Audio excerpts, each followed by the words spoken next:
নমস্কাৰ চাই আছে এনি টক্স আৰু মই ভাৰ্গৱ দুৱৰা দেশৰ প্ৰধানমন্ত্ৰী নৰেন্দ্ৰ মোদী তথা মোদী চৰকাৰৰ বিৰুদ্ধে পুনৰ এবাৰ আক্ৰমণাত্মক ৰূপত দেখা পোৱা গ'ল কংগ্ৰেছৰ যুৱৰাজ তথা বিৰোধী দলপতি ৰাহুল গান্ধীৰ ফালৰ পৰা এবাৰ মোদীক আক্ৰমণ কৰি কোৱা হৈছে বৰ্তমান সময়ত প্ৰধানমন্ত্ৰী নৰেন্দ্ৰ মোদীয়ে নিজৰ মনোবল হেৰুৱাই পেলাইছে প্ৰধানমন্ত্ৰী নৰেন্দ্ৰ মোদীয়ে নিজৰ আত্মবিশ্বাস হেৰুৱাই পেলাইছে প্ৰধানমন্ত্ৰী নৰেন্দ্ৰ মোদী আজিকালি ভয়ত থাকে কাৰণ যিকোনো মুহূৰ্ততে নিজৰ প্ৰধানমন্ত্ৰী যিখন চকী আছে হে গাদীখন হেৰুৱাৰ ভয়ে খেদি ফুৰে প্ৰধানমন্ত্ৰী নৰেন্দ্ৰ মোদীক এনে ধৰণে প্ৰধানমন্ত্ৰী নৰেন্দ্ৰ মোদীক আক্ৰমণ কৰি ৰাহুল গান্ধীৰ ফালৰ পৰা কোৱা হৈছে এতিয়া প্ৰধানমন্ত্ৰী নৰেন্দ্ৰ মোদীয়ে তথা মোদী চৰকাৰে নিজৰ মন মৰ্জিত একো কাম কৰিব নোৱাৰিব নিজৰ মন মৰ্জিত একো আইন বলবৎ কৰিব নোৱাৰিব যদিহে জনতা বিৰোধী কিবা আইন বলবৎ কৰিবলৈ চেষ্টা কৰে তেনেহলে সন্মুখৰ পৰা আমি হে আইনৰ বিৰোধিতা কৰিম এতিয়া কোনো কাৰণতে মোদী চৰকাৰ হাৰি যাব নোৱাৰে এনে ধৰণে স্পষ্ট ৰূপত হুংকাৰ প্ৰদান কৰি গৰজি উঠিল কংগ্ৰেছৰ যুৱৰাজ ৰাহুল গান্ধী তদুপৰি ৰাহুল গান্ধীৰ ফালৰ পৰা কোৱা হৈছে এইবাৰ 2024ৰ যি লোকসভা নিৰ্বাচন অনুষ্ঠিত হৈ গ'ল হে লোকসভা নিৰ্বাচনত দেশৰ কোটি কোটি জনতাই অহিংস নীতিৰে প্ৰধানমন্ত্ৰী নৰেন্দ্ৰ মোদীৰ অহংকাৰ চূৰ্ণ বিচূৰ্ণ কৰি পেলালে এই মুহূৰ্তৰ এই ডাঙৰ খবৰ জনাইছে নিটক্সৰ দৰ্শকক এই মুহূৰ্তৰ বিগ পলিটিক্যাল নিউজ আত্মবিশ্বাস হেৰুৱাই পেলাইছে প্ৰধানমন্ত্ৰী নৰেন্দ্ৰ মোদীয়ে 2024ৰ লোকসভা নিৰ্বাচনত আমি অহিংস নীতিৰে মোদীৰ মনোবল ভাঙি পেলালো ৰাহুল গান্ধীয়ে নহয় ইণ্ডিয়া এলায়েন্সে আত্মবিশ্বাস শেষ কৰি পেলালে নৰেন্দ্ৰ মোদীৰ অহংকাৰত ডুব গৈ আছিল নৰেন্দ্ৰ মোদী সেই অহংকাৰ চূৰ্ণ বিচূৰ্ণ হৈ গ'ল এইবাৰ লোকসভা নিৰ্বাচনত কংগ্ৰেছৰ প্ৰতিজন কাৰ্যকৰ্তাই হৈছে সিংহৰ দৰে কাৰোলৈ ভয় নকৰে নৰেন্দ্ৰ মোদী আজিকালি খুবেই চিন্তিত ভয়ত থাকে যিকোনো মুহূৰ্তত নিজৰ গাদীখন হেৰুৱাৰ ভয়ে খেদি ফুৰে নৰেন্দ্ৰ মোদীক প্ৰধানমন্ত্ৰী নৰেন্দ্ৰ মোদীয়ে এতিয়া মন গ'লে যিকোনো কাম কৰিব নোৱাৰিব যিকোনো আইন দেশত প্ৰণয়ন কৰিব নোৱাৰিব বা বলবৎ কৰিব নোৱাৰিব জনতা বিৰোধী যিকোনো আইন কোনো কাৰণতে এতিয়া আৰু দেশত বলবৎ কৰিবলৈ দিয়া নহব স্পষ্ট ৰূপত এই হুংকাৰ প্ৰদান কৰিছে ৰাহুল গান্ধীয়ে 2024ৰ নিৰ্বাচনত দেশৰ জনতাই গণতন্ত্ৰ ৰক্ষা কৰিলে আৰু সংবিধান ৰক্ষা কৰিলে আৰু ইয়াৰ বাবে মই দেশৰ কোটি কোটি জনতাৰ ওচৰত সদায় চিৰকৃতজ্ঞ হৈ ৰম কিয়নো দেশৰ জনতাই দেশৰ সংবিধান ৰক্ষা কৰিলে দেশৰ কোটি কোটি জনতাই দেশৰ গণতন্ত্ৰ ৰক্ষা কৰিছে বিজেপিয়ে গোটেই দেশখন নাগপুৰৰ পৰা চলাব বিচাৰে কিন্তু এয়া আমি কাহানিও হবলৈ নিদু আন এক অভিযোগ উত্থাপন কৰিছে ৰাহুল গান্ধীয়ে যে বিজেপিয়ে নাগপুৰৰ পৰা চৰকাৰখন দেশখন পৰিচালনা কৰিব বিচাৰে কিন্তু এয়া আমি কাহানিও হবলৈ নিদিও এই হুংকাৰ প্ৰদান কৰি ৰাহুল গান্ধীৰ ফালৰ পৰা কোৱা হৈছে বিজেপিয়ে বেয়া কাম কৰিলে আমি সন্মুখৰ পৰা বিৰোধিতা কৰি যাম কোনো কাৰণতে মোদী চৰকাৰ আৰু হাৰি যাব নোৱাৰে এনে ধৰণে মোদী চৰকাৰৰ বিৰুদ্ধে আক্ৰমণাত্মক ৰূপত দেখা পোৱা গ'ল কংগ্ৰেছৰ যুৱৰাজ তথা বিৰোধী দলপতি ৰাহুল গান্ধী পুনৰবাৰ কৈছো যিহেতু 2024ৰ যি লোকসভা নিৰ্বাচন অনুষ্ঠিত হৈ গ'ল ফলাফল ঘোষণা কৰা হ'ল তৃতীয়বাৰলৈ চৰকাৰ গঠন কৰিলে বিজেপিয়ে প্ৰধানমন্ত্ৰী হ'ল নৰেন্দ্ৰ মোদী কিন্তু তাৰ পিছতো সন্তুষ্ট হ'ব পৰা নাই প্ৰধানমন্ত্ৰী চকীত বহিও নৰেন্দ্ৰ মোদী কাৰণ ভবা ধৰণে ফলাফল লাভ কৰিবলৈ সক্ষম নহ'ল বিজেপিয়ে তথা নৰেন্দ্ৰ মোদীয়ে বেয়াকৈ মুখ ঠেকেচা খালে এক প্ৰকাৰ লোকসভা নিৰ্বাচনত প্ৰধানমন্ত্ৰী নৰেন্দ্ৰ মোদীয়ে আৰু ইয়াকে লৈ এতিয়া কটাক্ষ কৰি ৰাহুল গান্ধীৰ ফালৰ পৰা কোৱা হৈছে আমি অহিংস নীতিৰে প্ৰধানমন্ত্ৰী নৰেন্দ্ৰ মোদীৰ আত্মবিশ্বাস আমি শেষ কৰি পেলাইছো অহংকাৰত ডুব গৈ থকা প্ৰধানমন্ত্ৰী মোদীৰ অহংকাৰ ভাঙি চূৰ্ণ বিচূৰ্ণ কৰি পেলাইছে দেশৰ কোটি কোটি জনতাই এতিয়া নিজৰ মন মৰ্জিত পূৰ্বৰ দৰে আগৰ দৰে একো কাম কৰিব নোৱাৰে মোদী চৰকাৰ একো আইন বলবৎ কৰিব নোৱাৰে প্ৰণয়ন কৰিব নোৱাৰে দেশত কাৰণ যিকোনো আইন যেখন আইন যদি জনতা বিৰোধী হয় তেনেহলে আমি হেয়া বলবৎ হ'বলৈ নিদু কাৰ্যকৰী হ'বলৈ নিদু আমি তাৰ বিৰোধিতা কৰি যাম এনে ধৰণে হুংকাৰ প্ৰদান কৰিছে ৰাহুল গান্ধীয়ে তদুপৰি ৰাহুল গান্ধীৰ ফালৰ পৰা কোৱা হৈছে যে আত্মবিশ্বাস সম্পূৰ্ণৰূপে হেৰুৱাই পেলাইছে প্ৰধানমন্ত্ৰী নৰেন্দ্ৰ মোদীয়ে আগতে পোন হৈ তেওঁ ভাষণ দিছিল, কিন্তু বৰ্তমান সময়ত নৰেন্দ্ৰ মোদীয়ে পূজা হৈ ভাষণ দিয়ে। আমি এনেকুৱা এটা পৰ্যায়ত লৈ আহিছোঁ প্ৰধানমন্ত্ৰী নৰেন্দ্ৰ মোদীক দেশৰ কোটি কোটি জনতাক কৃতজ্ঞতা জ্ঞাপন কৰি ধন্যবাদ জ্ঞাপন কৰি ৰাহুল গান্ধীৰ ফালৰ পৰা কোৱা হৈছে দেশৰ কোটি কোটি জনতাৰ ওচৰত আমি চিৰকৃতজ্ঞ এই কাৰণে, কাৰণ দেশৰ কোটি কোটি জনতাই দেশৰ সংবিধান ৰক্ষা কৰিছে, দেশৰ গণতন্ত্ৰ ৰক্ষা কৰিছে। পলম নকৰো, শুনো আহক কি কৈছে কংগ্ৰেছৰ যুৱৰাজ বিৰোধী দলপতি राहुल गांधी। अगर कॉन्फिडेंस से निडरता के साथ किसी ने जम्मू कश्मीर में काम किया है तो वो कांग्रेस का कार्यकर्ता है। मैं जानता हूं आप लोगों को क्या सहना पड़ता है, मगर आप कांग्रेस पार्टी का झंडा, कांग्रेस पार्टी की विचारधारा के लिए आप रोज लड़ते हो और जान देने के लिए आप तैयार रहते हो। ये आपको मैं मैसेज देना चाहता था। बब्बर शेर हो और आप सिर्फ कार्यकर्ता नहीं हो, ये पूरा का पूरा एक परिवार है। जहां भी हमारी जरूरत हो, जब भी आप चाहो, चाहे खारगे जी हो, मैं हूं, कर्रा साहब हो, वेणुगोपाल जी हो, जब भी आपको हमारी जरूरत पड़े बस आपको ऑर्डर देना है, हम हाजिर हो जाएंगे। देखिए, एक और लड़ाई है, जम्मू का कल्चर है, जम्मू की हिस्ट्री है। यहां माता वैष्णो देवी की ये जमीन है। आपका जीने का तरीका है, आपका सोचने का तरीका है, वो अलग है। जम्मू का अलग है, केरल का अलग है, कर्नाटक का अलग है, उत्तर प्रदेश का अलग है। हम चाहते हैं कि हर जगह का कल्चर, उनकी हिस्ट्री, उनकी भाषा, इन चीजों की रक्षा हो। हम चाहते हैं कि आपकी आवाज आपकी सरकार में हो, और जो आप चाहते हैं जम्मू कश्मीर के लिए, जो आप चाहते हैं, जो आपके दिल में है, वो हो। अब बीजेपी की दूसरी सोच है, वो पूरे देश को नागपुर से चलाना चाहते हैं। वो सोचते हैं कि रिमोट कंट्रोल से पूरा देश चले, चाहे जम्मू कश्मीर हो, चाहे महाराष्ट्र हो। भैया, ये जो आप शिकायत दे रहे हो ना कि बाहर के लोग पूरा का पूरा फायदा उठा रहे हैं, आप महाराष्ट्र जाइए, वहां पूछिए, वो भी आपको यही कहेंगे कि भैया महाराष्ट्र में भी बाहर के लोग फायदा उठा रहे हैं। तो ये सिर्फ आपके यहां नहीं हो रहा है, ये इनकी सोच है, सेंट्रलाइज करने की सोच है। हमारी सोच डिसेंट्रलाइज करने की है। हम चाहते हैं कि पंचायती राज हो, मनरेगा हो, पंचायतों में आपके डिसीजन लिए जाएं, विधानसभा में आपके डिसीजन लिए जाएं, लोकसभा में आपकी आवाज पहुंचे। कभी कभी हमारी पार्टी में प्रॉब्लम हो जाती है, मैं खुल के बोल रहा हूं, कभी कभी कॉन्ट्रडिक्शन हो जाता है। कोई हमारा आदमी कहता है नहीं भाई मैं तो महाराष्ट्र की बात करूंगा, और पार्टी में टेंशन होती है, हम कहते हैं नहीं तुम बोलो, तुम्हें करना है, तुम खुल के बोलो, तुम्हें अपना मुद्दा उठाना है, हम मैनेज करेंगे। तो हम किसी की आवाज दबाने की कोशिश नहीं करते, और मीडिया में हमारा नुकसान भी होता है। कभी कभी लोग कहते हैं देखिए कांग्रेस पार्टी में अलग अलग विचारधाराएं हैं, अलग अलग विचारधारा हैं, क्योंकि हम पूरे देश को चलाते हैं और हम चाहते हैं कि देश के लोगों की आवाज, अलग अलग भाषाएं, अलग अलग जात, ये सब सुनाई दे। तो मैं ये आपसे कहना चाहता हूं, हम स्टेटहुड चाहते हैं। हम चाहते हैं कि जो आपके दिल में है, जिस प्रकार से आप अपने स्टेट को चलाना चाहते हो, उसी प्रकार से आप चलाओ। पूरे देश में बीजेपी के विचारधारा ने बेरोजगारी फैला दी है। आपको फर्स्ट हैंड दिख रहा है, जम्मू में भी बेरोजगारी फैलती जा रही है, महंगाई बढ़ती जा रही है।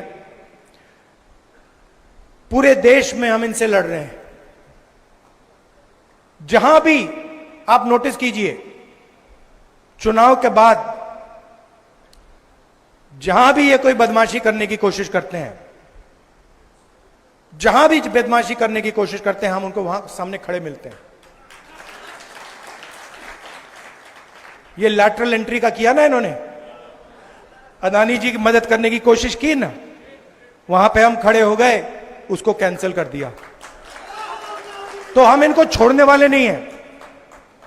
अगर इन्होंने थोड़ी सी भी बदमाशी की, कांग्रेस पार्टी के सारे कार्यकर्ता इनके सामने खड़े दिखाई देंगे और जो बिल, गलत बिल एक पास करने की कोशिश करेंगे, उस बिल को हम रद्द करवा देंगे। हम ऑपोजिशन में बैठे हैं, मगर सरकार को कांग्रेस पार्टी का कार्यकर्ता चलाएगा। आप कांग्रेस पार्टी के कार्यकर्ताओं ने, शायद आप भी नहीं समझ सकते कि आपने किया क्या। मैं यहां से देख रहा हूं और मैं कह रहा हूं कि कांग्रेस पार्टी के कार्यकर्ता ने हिंदुस्तान के लोकतंत्र को बचाया है, डेमोक्रेसी को बचाया है। अभी एक दो और कदम लेने हैं, वो आप ले लोगे, मगर आपने इस चुनाव में कॉन्स्टिट्यूशन को और हिंदुस्तान के लोकतंत्र को बचाया है। इसके लिए मैं आप सबको दिल से बधाई देना चाहता हूं।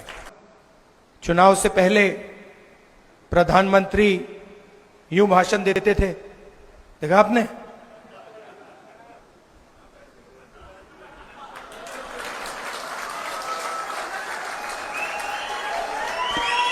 मैं आपको बता रहा हूं, आप गलत फहमी में मत हो।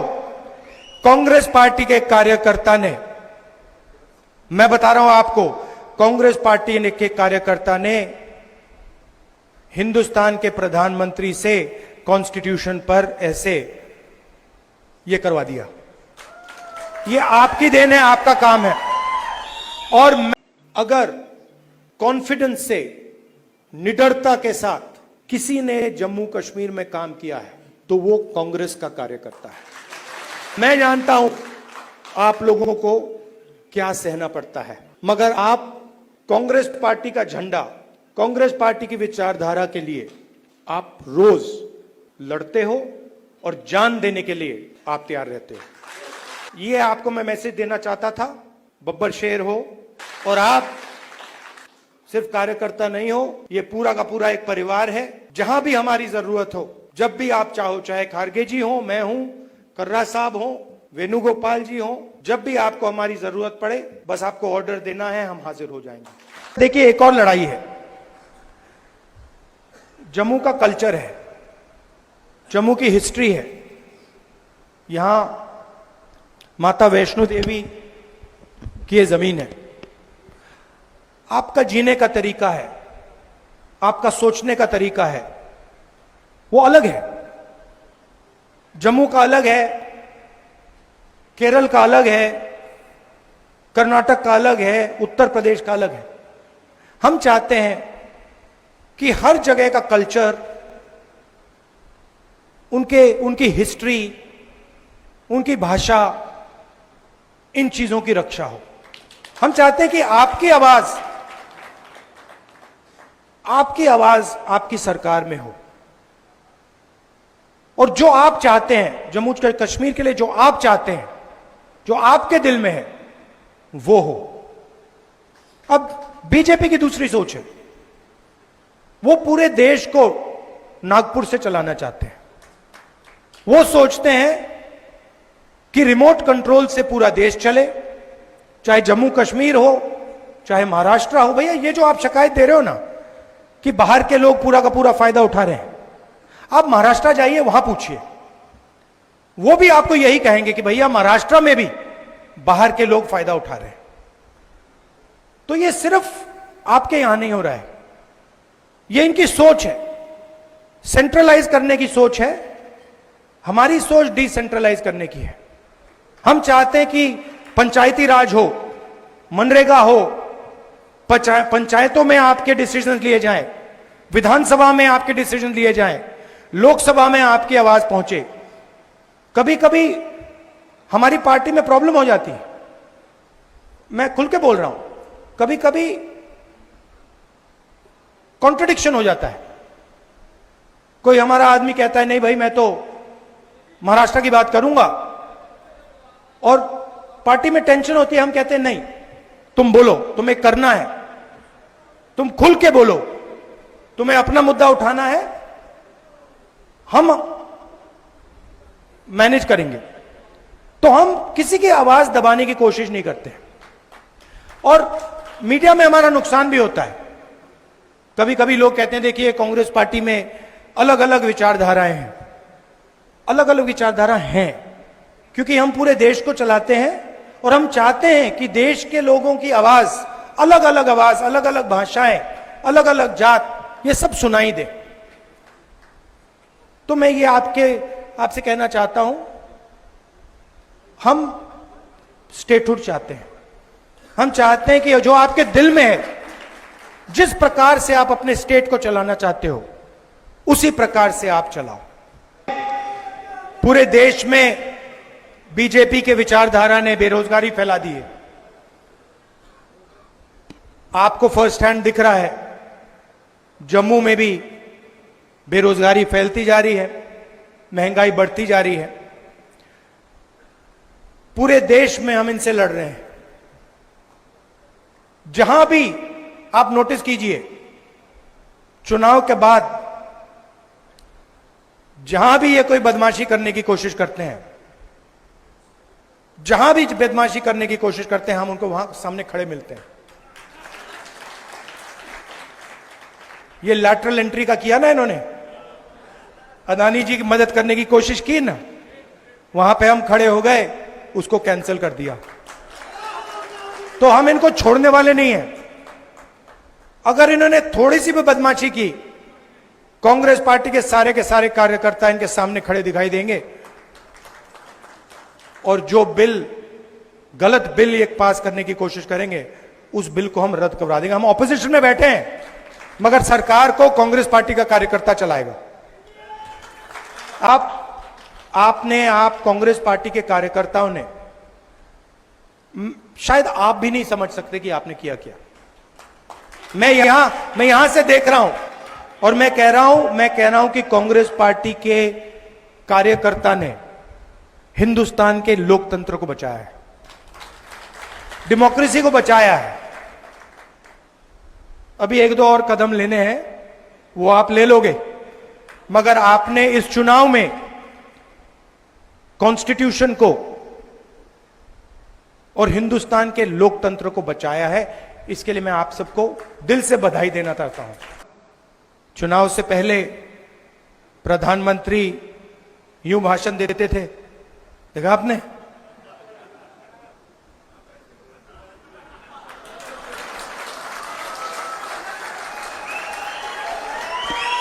मैं आपको बता रहा हूं, आप गलत फहमी में मत हो।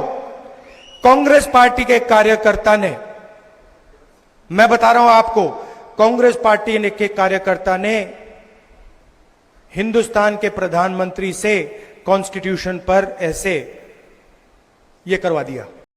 अगर कॉन्फिडेंस से, निडरता के साथ किसी ने जम्मू कश्मीर में काम किया है तो वो कांग्रेस का कार्यकर्ता है।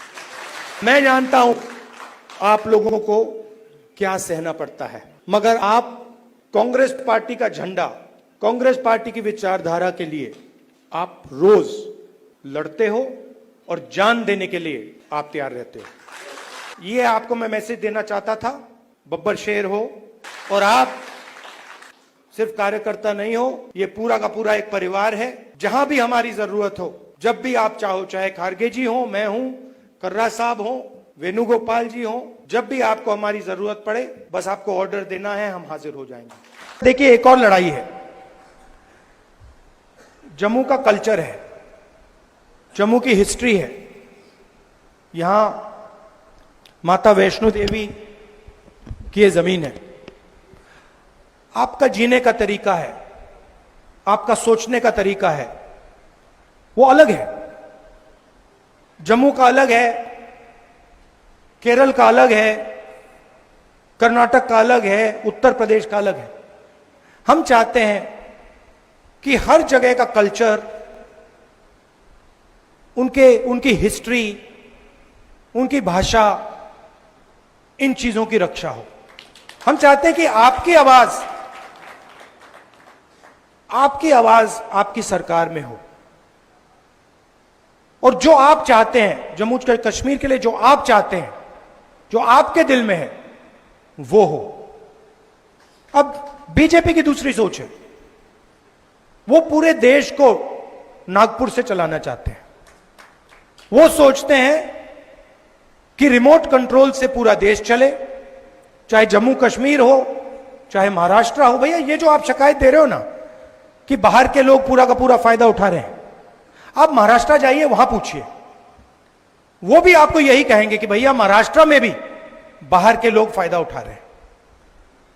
तो ये सिर्फ आपके यहां नहीं हो रहा है, ये इनकी सोच है, सेंट्रलाइज करने की सोच है। हमारी सोच डिसेंट्रलाइज करने की है। हम चाहते हैं कि पंचायती राज हो, मनरेगा हो, पंचायतों में आपके डिसीजन लिए जाएं, विधानसभा में आपके डिसीजन लिए जाएं, लोकसभा में आपकी आवाज पहुंचे। कभी कभी हमारी पार्टी में प्रॉब्लम हो जाती है, मैं खुल के बोल रहा हूं, कभी कभी कॉन्ट्रडिक्शन हो जाता है। कोई हमारा आदमी कहता है नहीं भाई मैं तो महाराष्ट्र की बात करूंगा, और पार्टी में टेंशन होती है, हम कहते हैं नहीं तुम बोलो, तुम्हें करना है, तुम खुल के बोलो, तुम्हें अपना मुद्दा उठाना है, हम मैनेज करेंगे। तो हम किसी की आवाज दबाने की कोशिश नहीं करते। और मीडिया में हमारा नुकसान भी होता है। कभी कभी लोग कहते हैं देखिए कांग्रेस पार्टी में अलग अलग विचारधाराएं हैं। अलग अलग विचारधारा हैं क्योंकि हम पूरे देश को चलाते हैं और हम चाहते हैं कि देश के लोगों की आवाज, अलग अलग भाषाएं, अलग अलग जात, ये सब सुनाई दे। तो मैं ये आपसे कहना चाहता हूं, हम स्टेटहुड चाहते हैं। हम चाहते हैं कि जो आपके दिल में है, जिस प्रकार से आप अपने स्टेट को चलाना चाहते हो, उसी प्रकार से आप चलाओ। पूरे देश में बीजेपी के विचारधारा ने बेरोजगारी फैला दी है। आपको फर्स्ट हैंड दिख रहा है, जम्मू में भी बेरोजगारी फैलती जा रही है, महंगाई बढ़ती जा रही है। पूरे देश में हम इनसे लड़ रहे हैं। जहां भी आप नोटिस कीजिए, चुनाव के बाद जहां भी ये कोई बदमाशी करने की कोशिश करते हैं, जहां भी बदमाशी करने की कोशिश करते हैं, हम उनको वहां सामने खड़े मिलते हैं। ये लैटरल एंट्री का किया ना इन्होंने, अदानी जी की मदद करने की कोशिश की ना, वहां पे हम खड़े हो गए, उसको कैंसिल कर दिया। तो हम इनको छोड़ने वाले नहीं हैं। अगर इन्होंने थोड़ी सी भी बदमाशी की, कांग्रेस पार्टी के सारे कार्यकर्ता इनके सामने खड़े दिखाई देंगे और जो गलत बिल एक पास करने की कोशिश करेंगे, उस बिल को हम रद्द करवा देंगे। हम ऑपोजिशन में बैठे हैं, मगर सरकार को कांग्रेस पार्टी का कार्यकर्ता चलाएगा। आप कांग्रेस पार्टी के कार्यकर्ताओं ने, शायद आप भी नहीं समझ सकते कि आपने किया क्या। मैं यहां से देख रहा हूं और मैं कह रहा हूं कि कांग्रेस पार्टी के कार्यकर्ता ने हिंदुस्तान के लोकतंत्र को बचाया है, डेमोक्रेसी को बचाया है। अभी एक दो और कदम लेने हैं, वो आप ले लोगे, मगर आपने इस चुनाव में कॉन्स्टिट्यूशन को और हिंदुस्तान के लोकतंत्र को बचाया है। इसके लिए मैं आप सबको दिल से बधाई देना चाहता हूं। चुनाव से पहले प्रधानमंत्री यूं भाषण देते थे, देखा आपने?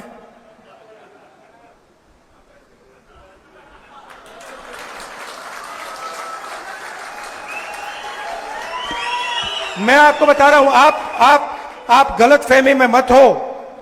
कांग्रेस पार्टी के कार्यकर्ता ने, मैं बता रहा हूं आपको, कांग्रेस पार्टी के कार्यकर्ता ने हिंदुस्तान के प्रधानमंत्री से कॉन्स्टिट्यूशन पर ऐसे ये करवा दिया। ये आपकी देन है, आपका काम है।